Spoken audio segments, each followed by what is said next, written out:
Okay, great. Yeah, we can take a few minutes. Those of you who already joined, welcome. I see that we have a few people also on YouTube. Welcome. We'll just take a few moments to settle in.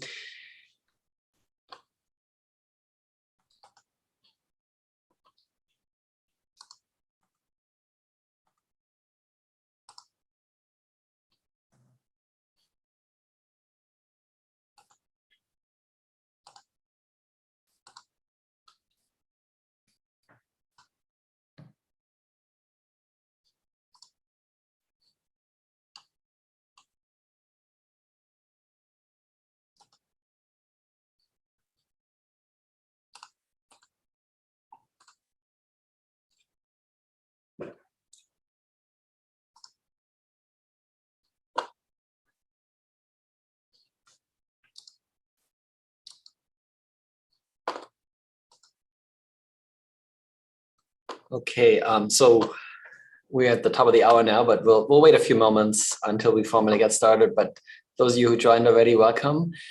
And again, thank you, Professor Ural, for taking the time to speak today. This is a very, very exciting topic for the journal and I think broadly for the community to build multi-scale models of bone and fracture and failure is a very challenging area. So we'll look forward to hearing what you have to say.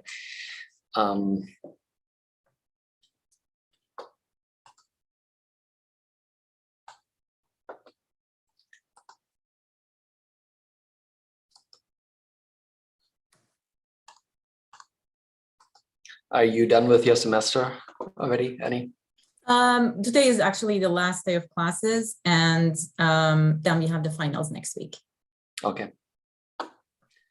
Yeah, we have our last day of classes next week. I see. Yeah. Actually, no. Today. I'm on sabbatical right now, so I'm not. I'm not. I don't, exactly. But no, it's right. It's actually today.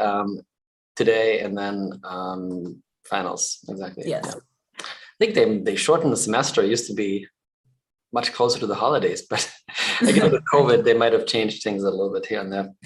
Right. Okay, great. I see we have a couple of folks join us, so that's great. So yeah, we can start in 1 minute or so, and I'll do a brief introduction for the recording, and then I'll hand it over to you, and then I'll give you a signal maybe 45 minutes in. Is that okay? And then or 50. Yes, I think it's going to be somewhere in between 45 to 50. I think. Perfect. Yeah. I won't rush you. I just give you, maybe I write something in the chat and yes, or write you a message and say, but that's fine. And yes, sounds good. Okay, and then Q&A. I mean, I'll read questions from the chat. So those of you attendees who already joined, you can put them either in the chat or you can put them in the Q&A box. And those of you watching on YouTube, you can put them in the chat on YouTube, and I'll be reading them here. Okay, so my great pleasure today to introduce Professor Annie Ural. Annie is a professor at Villanova University, and she has a long record in studying deformation and failure of biological materials, especially bone. And today she'll be presenting our latest JMBBM Frontiers webinar. The title is Multiscale Computational Models for Understanding the Mechanics of Failure in Bone. We look forward to your talk, Annie, and we'll take questions after your presentation. Thank you. Thank you for your invitation to present in the JMBBM Frontiers webinar. It's definitely a pleasure. Today I'm going to talk to you about how we can utilize multi-scale computational models for understanding mechanisms of failure in bone. So why are we interested in the mechanisms of failure in bone? Because osteoporotic bone fractures are a significant problem, and there's a large amount of cost and also a very large amount of people are affected from this. For example, in 2005, there were 2 million osteoporotic fractures, and the cost of that was 17 billion. And also the estimate of people who will have osteoporosis is supposed to increase significantly in the next couple of decades. And currently, the standard of fracture risk assessment is based on bone mineral density. However, bone mineral density may not necessarily describe all all the patients that have fragility fractures. And some of this is shown in this graph here. So for example, for the same bone mass, the fracture risk actually increases with age. So that means that with the same bone mass, the fracture risk is different for different age groups. So that means that there's definitely other factors that are contributing to bone fracture risk. And this observation actually has led to the concept of bone quality, and the current research in bone is really focused on this. And bone quality actually encompasses a pretty large meaning. So it can be the material, architectural, and geometrical properties of bone. And this, of course, can actually range from macro to nanoscale. And the reason why we are interested in these different length scales is because bone actually has a hierarchical structure. As we can see, going from microstructure to nanostructure, we see that going from the and microstructure referring to the whole bone, we see at the whole bone level, we have the cancellous bone and the cortical bone. And if we focus on cortical bone a little bit more, we see that we have these osteonal structures. And then if we focus even more within the osteons, we see the lamellae. And then if we focus again a little bit more on the lamellae, we see these mineralized collagen fibrils. And and just focusing on one of these collagen fibrils, we know that there will be collagen molecules, mineral crystals, non-collagenous proteins. So this indicates that there's a very wide range of different structures at different length scales in bone, and we have to understand how each of these features actually contribute to fracture resistance. So the overarching goal that I will try to address in this webinar is uncovering underlying multi-scale signatures of bone fragility using computational modeling. And I will focus on 3 specific models that we developed. The first one will be at the microscale. And here the question that we will try to answer will be how the changes in tissue level material property heterogeneity as well as microstructure influence fracture resistance. And in the second part of that study, we will look into a couple of the macro and microscale models. So here we will be looking into both the macroscale of femur and some microstructural features. So this will try to understand the question of how can the interaction between the macroscale and tissue level modifications actually come to determine a typical femoral fracture risk. So here we are going to focus on a specific type of fracture, which is a little bit different than typical femoral fractures. And then lastly, I will talk about submicroscale models. So these are alterations in mineral, will answer the question of how the alterations in mineralized collagen fibril networks, such as these ones, will influence the fracture resistance at larger length scales. So we will approach all of these topics from a point of view of fracture mechanics. Just to kind of outline the difference between the strength of materials and the fracture mechanics approach. So in the strength of materials approach, there's the applied stress, and the outcome will be a yield or a tensile strength. Whereas in the fracture mechanics approach, we have the applied stress, we have the flow size, and the outcome is the fracture toughness. So in this way, the advantage of fracture mechanics is that the flaw is actually represented explicitly, and the measure of the response is fracture toughness, which is a better measure of fracture resistance than just yield or tensile strength. So most of the modeling in bone is focused on strength of materials approach. So here, by using fracture mechanics approach, we would like to move this to provide more insight into the fracture behavior of bone. And for fracture mechanics approach, we utilize cohesive zone modeling. So with the cohesive zone modeling, what it does is that it captures what's happening in this process zone in the form of a traction crack opening displacement relationship. So the advantage of this modeling technique is that it actually isolates what happens in terms of the fracture process from the surrounding continuum constitutive model. So for bone, this is an appropriate modeling technique because we see a lot of things that are going on in the process zone. For example, here, this is the stress-free crack that we have. And we have in the damaging process zone uncracked ligament bridges, some micro cracking, or even if you focus more in, we will see collagen fibril bridging. So these were experimentally already observed. And the schematics here is showing several other mechanisms such as crack deflection and twist at osteons, as I said, uncracked ligament bridging, collagen fibril bridging, and formation of microcracks. So this process zone involves all of these contributions of all of these mechanisms. And going a little bit more into detail about the cohesive zone modeling. So this process zone, as we mentioned, is represented by the traction crack opening displacement relationship.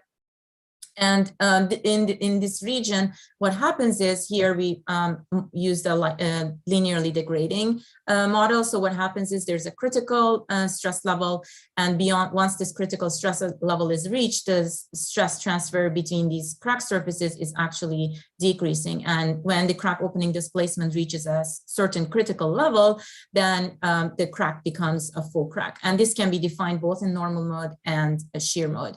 So representing this a little bit more in this schematics. So here we see that we reach the critical mode, and this is where the process zone starts, and the stress transfer is degrading as the deformation is increasing between the crack surfaces. And then at the point where this reaches a critical value, we come to the point of where it is the true crack. So there's no stress transfer in this portion. So the interaction of these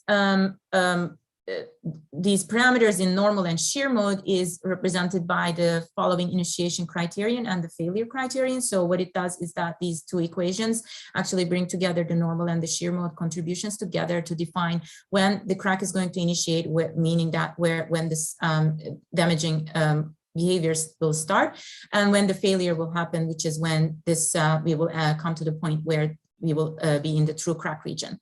And for this, the input parameters that we use in our models are the critical normal and shear strength, as well as the energy release rate, critical energy release rate in normal and shear.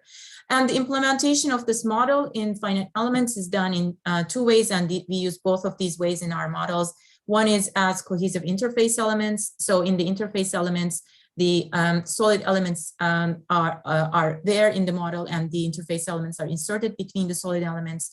This is in 2D and schematics for 3D. So of course, these elements have no opening initially, and once it starts being loaded, it starts to open up. And with the XFEM, there's no need for interface elements. So what is defined is just in a crack domain, the enriched crack domain, and in this enrichment provides the crack formation, and the crack actually can go actually even in the middle of an element, so it doesn't have to follow the element boundaries. So going back to the models or that I will be talking about. So first, I'm going to talk about our microscale model, where we look into material property heterogeneity and microstructure using these modeling tools that I just talked about. So why are we interested in this problem? So the reason why we are interested in is that, so it has been shown previously that the modulus of bone is different at different spots, as you know, there's a variable distribution locally. And also other studies have shown that the composition distribution is different. For example, here we're looking at the collagen maturity. It has a wider distribution in a bone obtained from people who had no fracture versus fracture here, where we have a narrower distribution. So this indicates that there is a difference between the material heterogeneity potentially. And also it has been observed in young and aged bone that the crack paths are quite different. In young bone, we can see all these deflections as shown in these graphs or figures. Whereas in aged bone, the crack is more straight. As you can see here, it's not really showing this up and down behavior as in young bone. So this may be due to either the microstructure or the material property distribution. So there could be contributions coming from both of these components.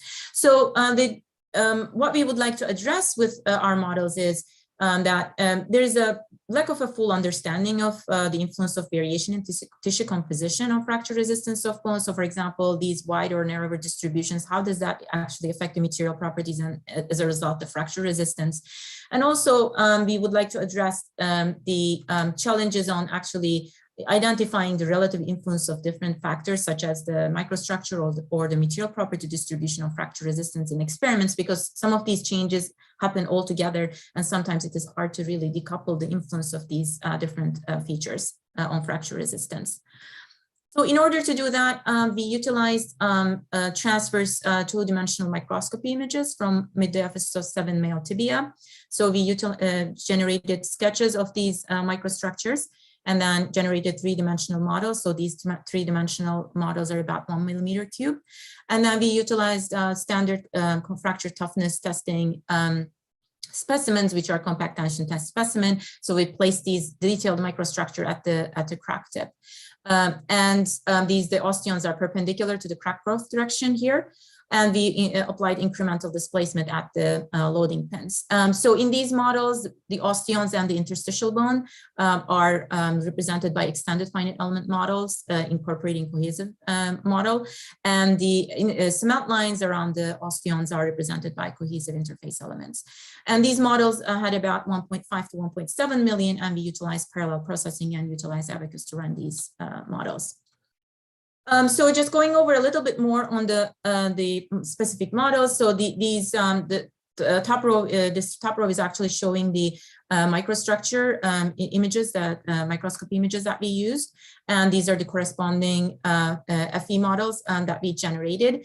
So here, if you look into the microstructure properties of each of these models, so we see that there's a pretty good variation in the osteonal area, for example, looking at model 3 versus model 7. So we were able to capture the influence of this osteonal area. So there's some difference in osteonal density, as we can see here, cement line density similarly. And then the other two parameters that we calculated were the moment of inertia of the osteons with respect to the axis that is parallel to crack growth and perpendicular to the crack growth. So the reason why we calculated these parameter is to have a measure of how actually the osteon is distributed. Is it more evenly distributed or more clustered? So we would like to get an estimate of that and see if that actually influences the crack growth in any way. And the next step was to apply material properties. So since we would like to look into the material property heterogeneity influence, what we did is that we looked into homogeneous material properties as one set of simulations, and then increased the material property groups from 5 to 100. So what this means is that for, let's say for the homogeneous case, the interstitial bone, osteons, and cement lines had just one property assigned throughout the model, whereas when we moved into 5 or 10 or 20 or 100 material groups, each of these microstructural components actually had 5, 10, 20, or 100 material groups assigned to them. And the way we chose these material properties were based on experimental measurements in the literature. So for the homogeneous case, we used the average, the mean values for these material properties. And for the ones that had multiple material properties, we used, because we know the standard deviation, so we generated a script to randomly select from this mean and the standard deviation that is reported different material groups to assign. And as a second step, we also assign these material properties randomly. So this is showing a planar view of one of the models where you can see going from 5 to a 20 group for each material microstructural compartment. So different colors are representing different material properties. So looking at some of the results. Here we first we'll take a look at this a little bit in a quantitative manner and then qualitative manner, and then we will look into it more quantitatively. So here we have the comparison of the two different models. So I'm showing these two different models because they had exhibited different levels of crack growth. And the way that each of these planar views are showing is going from homogeneous to 100 material groups of heterogeneity. So what we see is that for the homogeneous case, the material properties are, the crack growth is actually quite extensive. And then as the heterogeneity increases, the crack growth, here red is indicating the full crack, is actually decreasing, but then there is more low-level damage that we see as the heterogeneity increases. And then we also see a slight increase after a certain level of heterogeneity, although it still stays lower than homogeneous. And then we see the same trend here for the second model, where the crack extension or the crack formation is much less than the first model that we're seeing here. So although the amount of crack formation is less, the trend is similar. So as the heterogeneity goes up, the crack growth amount is decreasing. So what we can conclude from this is that from looking at these, with the homogeneous models, there is limited damage that we see here, but extensive crack growth, whereas this is different when we look into the heterogeneous cases where the crack formation is limited, but then there's more low-level damage that's forming that to dissipate the energy. And looking at this in 3 dimensions, we also see that there is some damage formation and crack formation in the cement lines.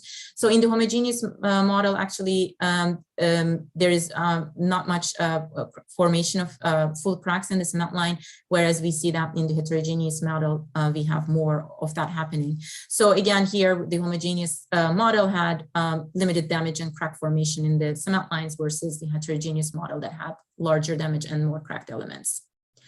And looking at the results in more quantitative manner. So here we are looking at the response from the 7 different models that we have for different levels of heterogeneity, going from homogeneous to 100 material groups. And in all of the models, we see that there is a reduction in the crack volume that has formed. And then and there's a slight increase that also we see after we're going from potentially an optimum level of heterogeneity. So an increase again slightly with the increase in heterogeneity. And so this may indicate a threshold after which the beneficial effects of heterogeneity may not be as significant. And the second important point that we are seeing here is that, so in each model, although the trends are similar between heterogeneity, the amount of crack growth that we have is very different. For example, looking at the second model here versus the third model, so there's a very big difference in their formation of crack volume. So this indicates that the cortical microstructure actually has a very substantial influence on the fracture resistance. So looking a little bit more on the influence of microstructure, so we see that the crack volume actually decreases with the increasing osteonal area, and also this moment of inertia that we calculated with respect to the crack growth direction. And we did also look into correlations between the other parameters, then osteonal density, single osteonal area, porosity, and single pore area or cement line density. However, we didn't see that any significant, statistically significant relationship there, and the strongest relationships were with osteonal area and this moment of inertia of the osteons with respect to the crack growth direction. So this indicates that the crack growth was actually reduced by more evenly distributed osteons and larger osteonal area. We also looked into how the material property heterogeneity influences initiation versus propagation. So the results that I've shown you so far were at a fixed load during propagation.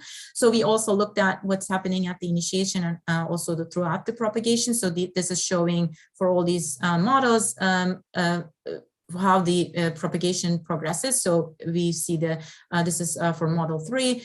So we see that again, one of the heterogeneous models that had 10 groups had the lowest crack volume, whereas the homogeneous had the highest as the crack propagates.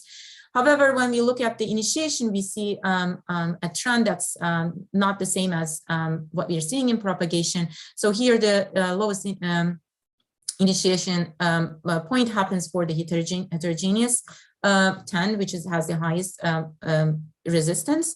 And then we see for the homogeneous and the lowest heterogeneous case actually had a later initiation point. So this may indicate that the material heterogeneity improves the fracture resistance during propagation, but not in initiation.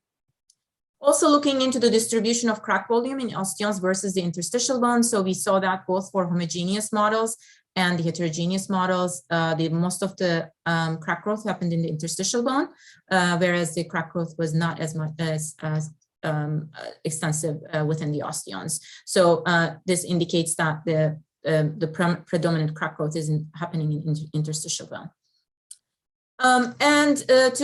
To look into the interaction of material property heterogeneity and microstructure together. So here we are looking at 3 different models which is going from a low osteonal area to a high osteonal area and looking at their homogeneous and heterogeneous responses.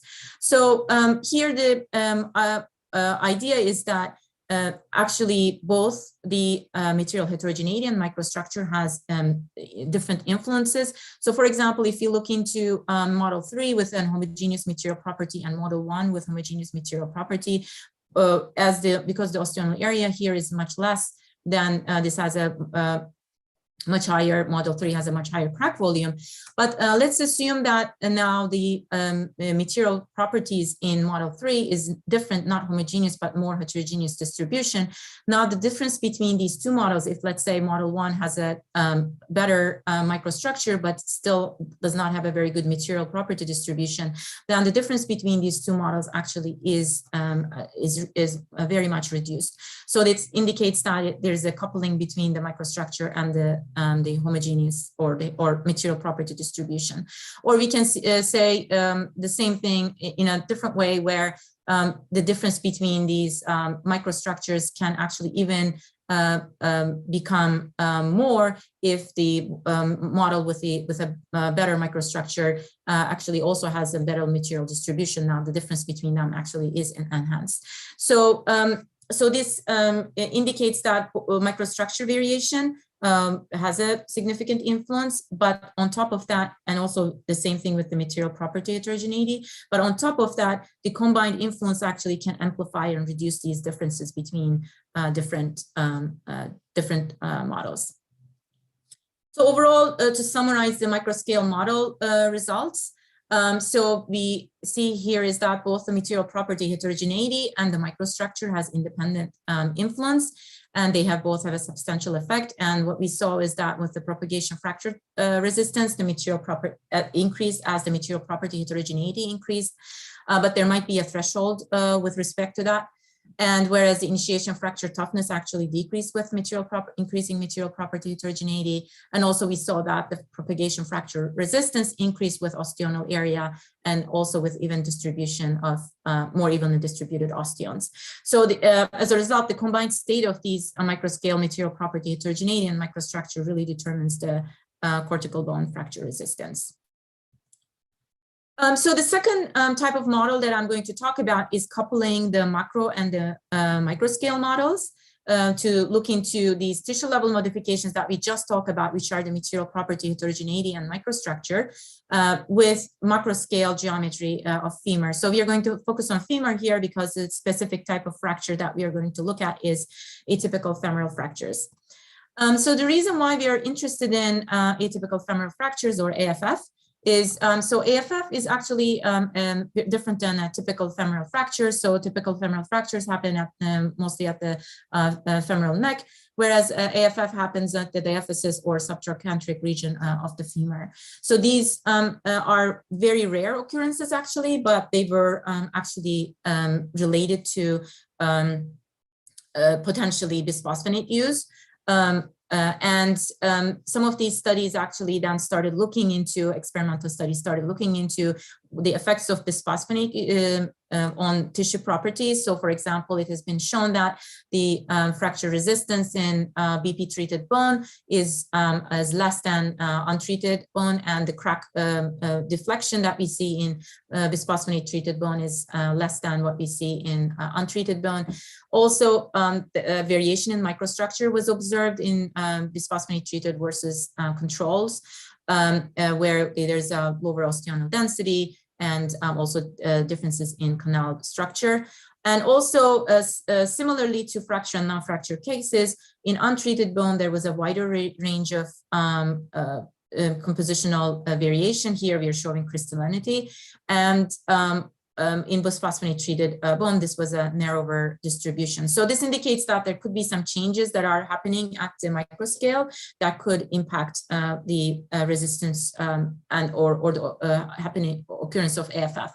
And there are also some observations related to AFF, that it may be related to some of the geometrical features of AFF of the femur, for example, neck shaft angle, lateral bobbing angle, etc. So there are some of these features that are also have been postulated to influence. However, although there are studies on this, there's really not many mechanistic studies that really look into the underlying mechanisms of AFF. So that's what we were trying to address with this study, and also the interaction between microscale and macroscale properties that determine AFF risk is really hard to decouple from the observational studies or experiments. In order to address this, we utilized quantitative computed tomography images of 3 femurs that were obtained from male donors from 70 to 89-year-old. So our modeling approach here is, first we identify the potential AFF regions, which are actually determined as the highest stress regions. And using just femur models without the detailed microscale sections, then we generated detailed microscale regions, and then coupled the macro and the microscale models. And we placed the microscale model in and the identified high stress region in the macroscale femur models, and then we assessed the fracture behavior on these coupled microscale femur models. First, looking at the macroscale models where we determined the critical AFF regions. So what we did is we fixed the boundary conditions at the mid-diaphysis here, and we just applied displacement at the femoral head representing stance loading. So these were run using Abacus, and each model had about 500,000 elements. So we determined the maximum stress location in each of these models to identify the point where we will actually place the microscale region. So this table here also summarizes the geometrical properties of the femur that we looked into. So here we can see that femur B, for example, has much lower neck shaft angle compared to the other femur, and similarly here, femur A this time has lower lateral bobbing angle. Shaft diameters are similar, anterior bobbing angles are within a certain range, and with the anterior radius of curvature, femur C has a much lower value compared to the other two. So each of the femurs actually have some positive and negative geometrical features that may influence the AFF risk. Once we determine the maximum stress location, we incorporate 2 detailed cortical bone microstructures. So these are actually 2 microstructure that we have utilized in the previous microscale study that I have shown you. So we picked these 2 particular models because of the difference in their osteonal area. So this one had a much larger one compared to a pre-high osteonal area in this particular microstructure. Then what we did is we replaced this 5mm thick section to replace the microscale region here, and we utilized modeling. In this case, we were able to transfer the boundary conditions from the global model to the microscale model, and then obtained this results with respect to that. And our mesh size was about 1.5 million, and we did parallel processing of these results as well. So there are 3 major items that we are looking at here with these simulations. One is the influence of the macroscale geometry of the femur, and at the microscale, the tissue microstructure and the material property distribution. In order to identify their individual as well as their, interactive influence, what we did is that, so we have the 3 femur models. Then for each femur model, we utilize both microstructure and microstructure 2, meaning that both ran this, generated a model with the same geometry, but with one with low, one with high osteonal area. And for each microstructure, we also ran it with both homogeneous and heterogeneous models. So this gave us a map of both a potential, effect to identify the individual or independent effects of these 3 parameters, as well as their interaction. And here in this column, we are seeing the geometrical properties that may actually indicate a higher susceptibility or a less susceptibility to AFF. So for example, here we see that femur B and C have more a couple of items that actually increase their AFF susceptibility, whereas femur A only one, and then the others are actually ones that will actually decrease susceptibility. So this is just to give an idea about a little bit more about the geometry of features of femur A, B, and C. So again, first looking at the distribution of the crack growth in the microstructural regions in these models. So first we will look at these 3 groups or 3 simulations. So these simulations actually indicate the influence of the femur geometry only, because the microstructure here is the same. The material distribution is the same. The only thing that's different between these models, so here we see the 3-dimensional model plus the planar view of the crack growth. So the only thing that's different between these 3 is the femur. Well, this is from femur A, femur B, and femur C. So we can see that independent of the microstructure and the material distribution, the femur geometry actually has a significant effect on the crack formation.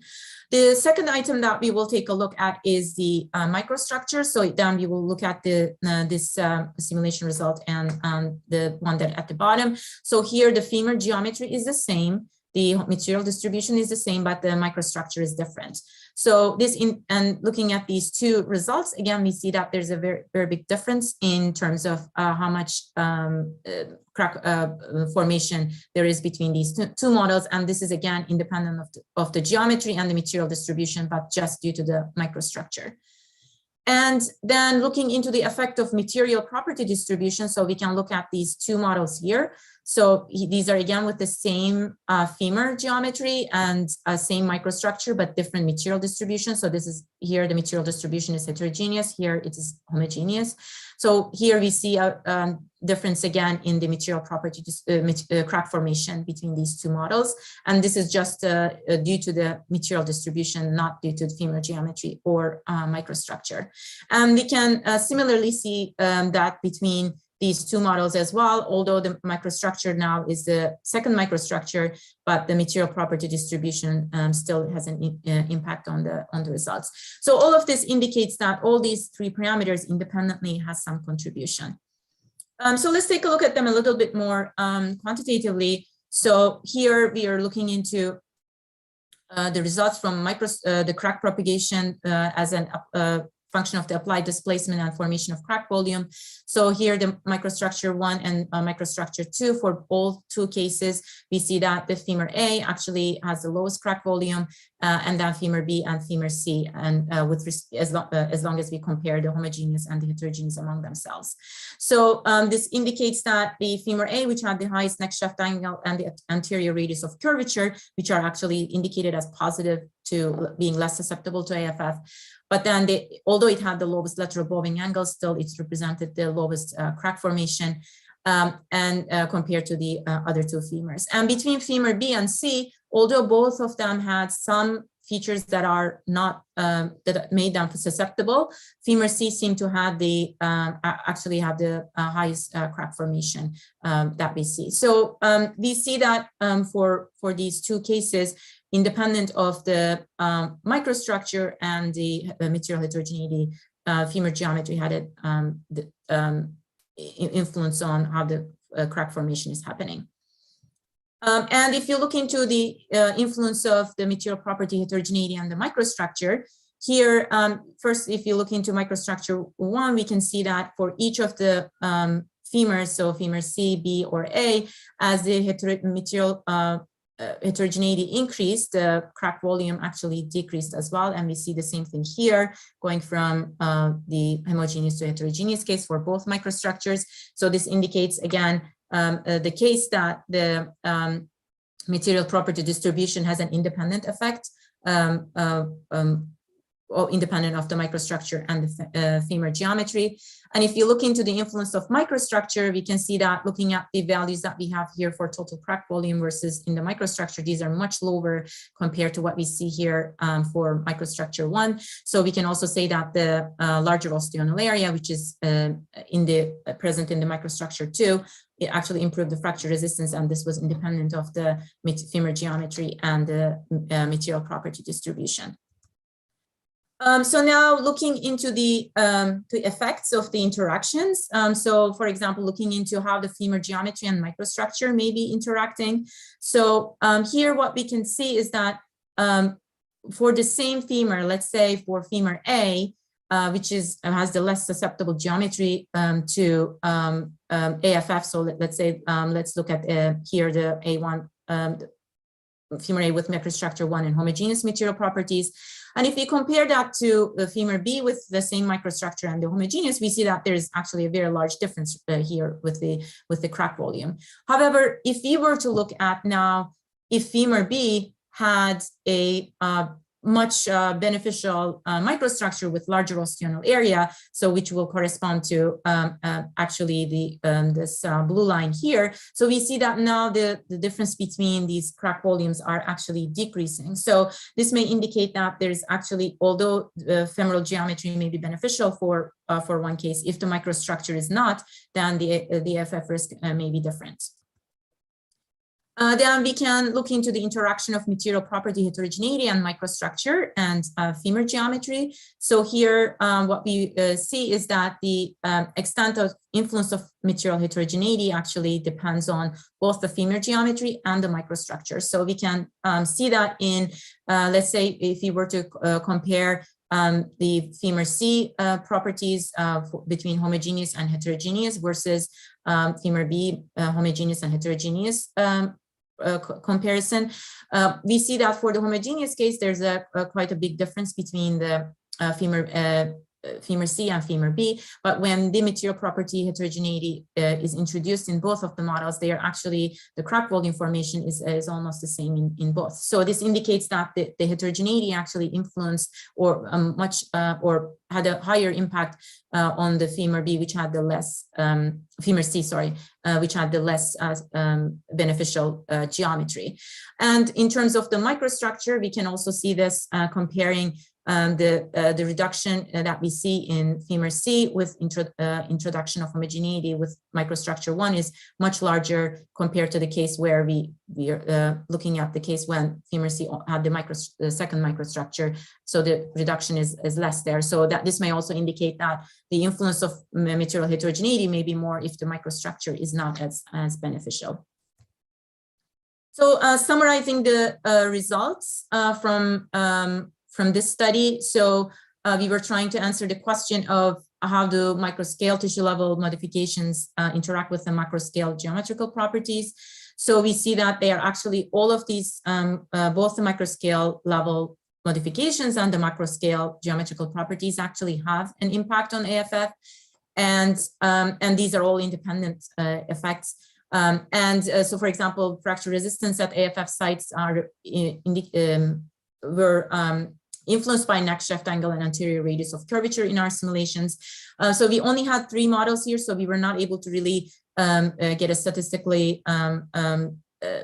significant information related to which geometrical property influences the increases the fracture resistance. But it seems from our results that there might be an interaction between these material or geometrical properties, and maybe not just one, but a combination of the properties, couple of properties influence the fracture resistance at AFF sites. And we also saw that material property heterogeneity, as this increased the fracture resistance at AFF sites increased, and also the increase in osteonal area also resulted in fracture resistance at AFF sites. And the other thing that we were able to observe is the interaction between these macro and microscale properties, how that determines the fracture resistance at AFF sites. And as we looked into in some of the results, a femur that may have a robust femoral geometry may still have low fracture resistance at AFF sites if their cortical bone microstructure or their material property distribution is not optimal. So these are all going to be, all of them come together to actually determine this AFF risk. Moving on to our third type of model. So this is going to be at a much lower length scale. So we will be looking at mineralized collagen fibril networks here. So the idea here is what happens at the how the alterations at the submicroscale, how do these actually may affect the fracture resistance at larger length scales? So that will be the question that we will try to answer with these models. So the reason why we are interested in this is that, so the mineralized collagen fibrils, MCFs, so they have a preferred direction and they have a dispersion. And it's also been shown that in crack formation, they bridge the cracks and their rupture contributes to the fracture resistance. And there's also another mechanism that they contribute to fracture resistance, which is the separation between the MCFs. So there is the reason why we would like to look into this is, again, there's a lack of full understanding of the relationship between the structural and material modifications at the submicroscale and the fracture response at larger length scales. And it's challenging at this length scale to isolate some of these submicroscale modifications and how they affect mechanical behavior at larger length scales. So in order to address that, we developed these 3D FE models of mineralized collagen fibrils that shows the network of these fibrils together. So once we generate these models, these are about 1 micrometer cubed. So we apply tensile loading in the direction of the fibrils and also perpendicular to the fibrils. So the rupture of these mineralized collagen fibrils were represented by XFEM, whereas the interaction between the MCFs were represented by extrafibrillar matrix by interface elements. And we obtained the material properties for collagen and the mineral and interactions from the literature. And there are two things that we looked at here. So how does the orientation of the mineralized collagen fibrils influence the response, mechanical response? And the other one is the mineral distribution along the fibrils. In terms of orientation, we looked at several different orientations. So, for example, here when we say 0 to 30, that means that there's a plywood rotation pattern going from 0 degrees to 30 degrees at the end. So when we say plus minus 15, so it's going from a plus 15 to a minus 15 at the other end. And when we talk about mineral distribution, so in these first type of models, the material properties were the same along the fibrils. So in order to capture more of the mineral distribution, we also moved to the model to a second level where we actually had these banded structure where there's overlap and gap regions were represented, and we assigned a different mineral distribution, variable mineral distribution over these regions. So these ranged from just mineralization being in the gap regions to partial mineralization that capture both intra and extrafibrillar mineralization to a fully mineralized case. And these ratios actually indicate those ranges. And in these simulations, we also looked at different levels of mineralized collagen fibril interactions ranging from weak to strong. So these models were also about pretty large, about 3 million elements, and then we again used parallel processing for these simulations. So looking at the results with orientation, what we were able to see, and this is as expected. So for the case where we pull the loading is along the longitudinal direction, so as the angle between the loading direction and the fibrillar or major axis is increasing, the stress values are decreasing. So here, as this orientation increases, elastic modulus, ultimate strength and fracture energy actually is decreasing in longitudinal models. Whereas in the transverse, it's the opposite way. As the angle increases, the transverse properties increase, as we see here. And again, this is also is expected. So, and in our simulations, we were able to capture with the longitudinal modeling the rupture of the fibrils, and in the transverse loading, separation of the fracture resistance. So here we can see is that the fibril rupture actually was associated with a higher level of fracture energy compared to the separation. Looking into the influence of mineral distribution, both for longitudinal and transverse loading. So we were able to see here is that as the mineral distribution becomes more uniform, the material properties actually improved in the longitudinal case. However, this didn't have much of an impact for the transverse simulations. And this again makes sense because the dominant mode here will be the interaction between the mineralized collagen fibrils if the loading direction is perpendicular to the mineralized collagen fibrils. So with the rupture, we were, as the material properties are variable, then we were also able to observe fibril sliding in addition to the fibril rupture in our models. And as indicated, increasing mineral content in overlap regions leading to more uniform distribution was increasing the material properties.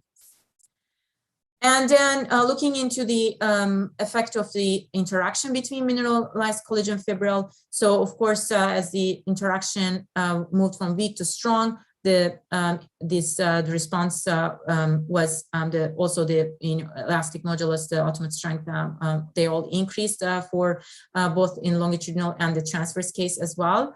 And the other thing that we observed is that this trend going from weak to strong, this increasing trend was the same independent of the mineral distribution. So we saw the same trend whether we had no mineral in the overlap regions versus in a case where there was a more uniform distribution, both for the longitudinal and the transverse case. So this was irrespective of the mineral distribution, the impact of the mineralized collagen fibril interactions. Also looking into how the elastic modulus, the ultimate strength, and the fracture energy changed with the variation of mineral distribution. So we see that there's actually an exponential relationship. And as the initial parts at the low levels of mineralization that we see here, then actually there's a more rapid change that we see. And then as it becomes more uniform, the mineral distribution, the material properties actually do not change as much. And looking into the transverse loading results, we see a similar trend. However, again, it's an exponential relationship. However, this rapid increase that we see at the low levels of mineralization or the mineral distribution is much more modest compared to the longitudinal case.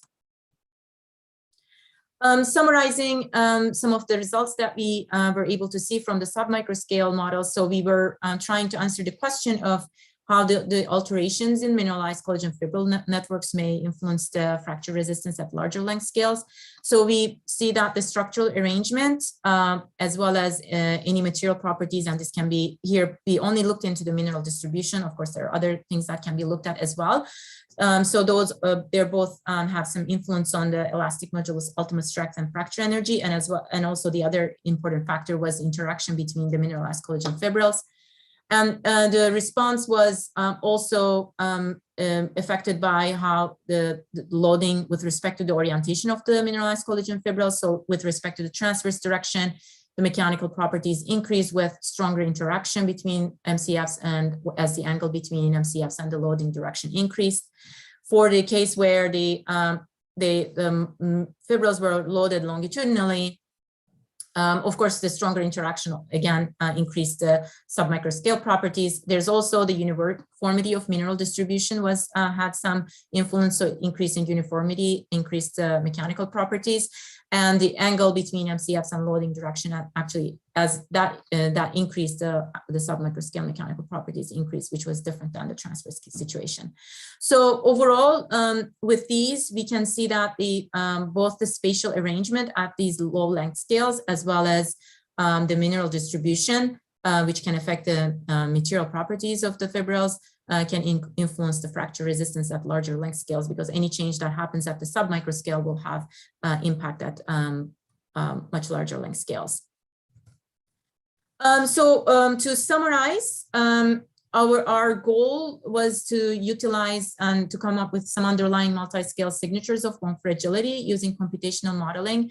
So I showed you several examples at different length scales that has the capability to determine individual and combined influence of multi-scale factors. So these were based on fracture mechanics-based approaches, and they looked at fracture resistance at different length scales, either coupling them or individually looking at them at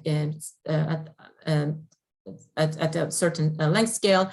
So these models are has the capability to actually provide information about, let's say there are some changes that happen in the tissue due to disease or age-related changes and treatments.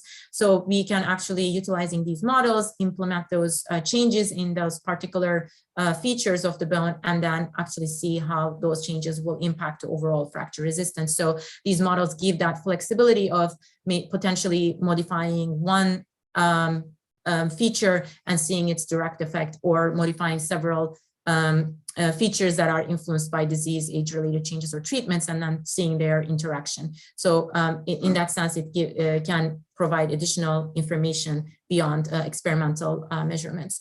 And the three specific points that I covered in this webinar was the macroscale models that actually provided some information about the influence of tissue material property, heterogeneity, and microstructure, and the coupled macro and microscale models where we looked into how the femoral geometry and microscale properties actually interact to determine fracture resistance.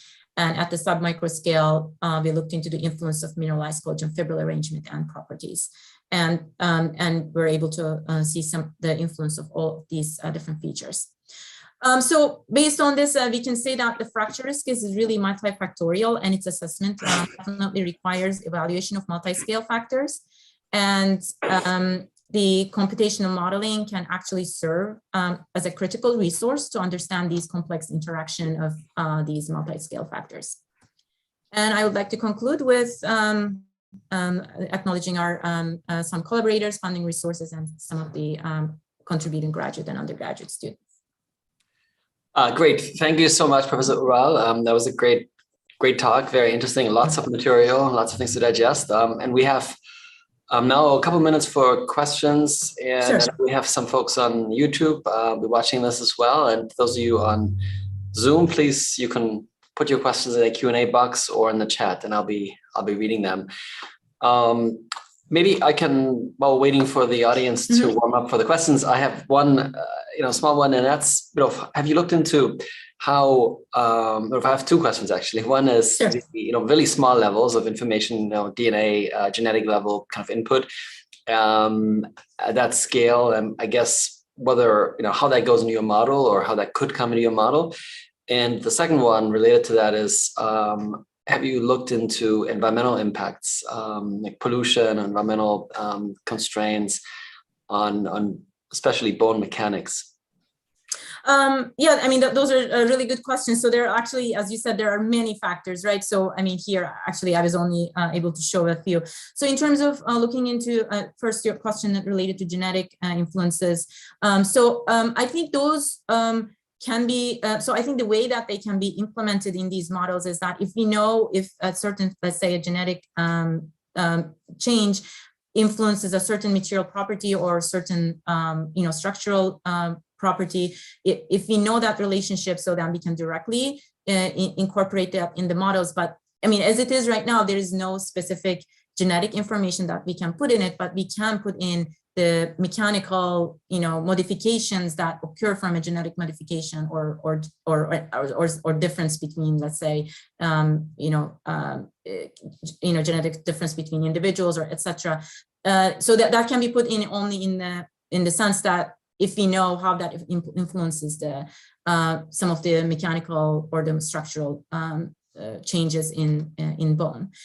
In terms of the environment, so that's again a very good question. So at this point, we don't have a way to include that. But again, I think the same thing can be said about similarly to that. So if there is any environmental impact on the bone due to, and then if we know what that is, in terms of its, properties, etc., then we can definitely put that in. But again, we need that relationship to do it at this point.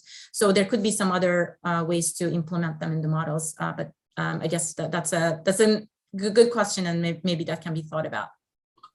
Great. Yeah. So we have, thank you. We have a couple of questions now coming in. The first one is from Richie. I'm going to read it. Is the increase in fracture risk with age for a given bone mineral density a product of changes in bone material or an increased risk of falls? Something also I've always wondered about, and I think I'd be curious to hear your opinion on that as well. So is that related to mostly, I mean, is this kind of like, should I go back to a slide, or just kind of like more like a general question? Whatever you want. Yeah, you can do either way. Yeah. The question was sorry, do you mind repeating the question? I think I kind of forgot about it as I was kind of moving through the slides. Sure. Yeah, so the question is whether fracture risk increase with age is due to changes in bone, or simply maybe increases of risks of falls. Yes, as they get older. Right, exactly. So of course there is absolutely component of that risk, that fall risk is increasing. So absolutely, I mean there's no question about that, because as aging happens, there's definitely less stability, and also, I mean, the muscle tone is reduced, and even with the same type of fall, there might be less protection that happens if So there's no doubt about that.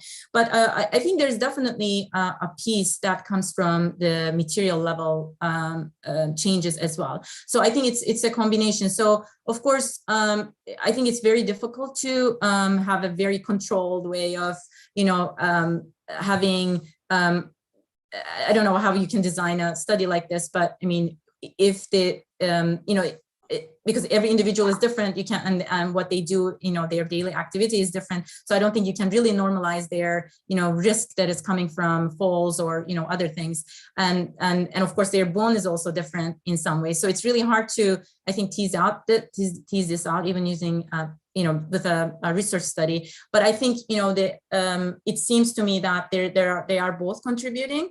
And there's an individual influence of increase in fracture risk just because of material level changes, and also its structural changes. But absolutely, yeah. I mean, I think the fall risk and other factors with aging definitely contribute to increase in fracture risk as well. Great, thank you so much. Another question from Andrew. This time I'm going to read it. Hello, quite interesting topics. I had a question concerning the homogeneous and various heterogeneous models. Do you know what level of heterogeneity aligns with real or experimental bone? Yes, that's a very good question as well. It actually, I think, will depend on, again, because in some of those charts that I was showing with, some experimental data, so the compositional distribution is, becoming narrower or wider. I mean, so I think it depends on what type of bone that you're looking at. But I don't know which one will be exactly representing the case, because again, there's a lot of variability in real bone as well.